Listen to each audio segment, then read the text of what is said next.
We spent a good deal of tonight's show talking about Russian disinformation and anti-democratic behavior. Of course, back home in the United States, we've had to contend with our fair share of both. You may recall the fraudulent Elector scheme conducted as part of Donald Trump and his allies' attempt to overthrow the results of the 2020 election.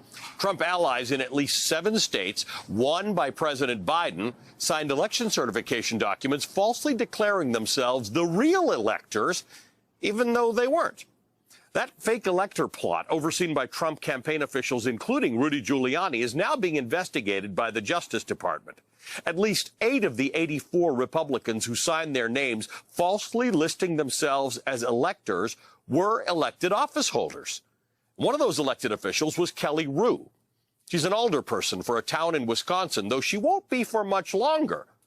That fraudulent elector, Kelly Rue, was up for a second term of office as a municipal official in De Pere, Wisconsin. It's just south of Green Bay. And last night, Rue, just like the former president she supported, lost her bid for re-election. In a triumph for Wisconsin Democrats, Pamela Gantz, a volunteer poll worker, ousted Rue by 118 votes. The Democratic State Party chair tweeted that the victory was, quote, a win in a small election that sends a big message.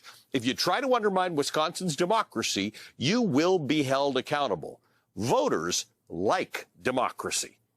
Gantz herself spoke to a voting rights-focused magazine immediately after her win and told them, quote, I promise not to use my position to influence any national elections or support conspiracies. I promise to keep it local and promote fair and free elections for our community, end quote.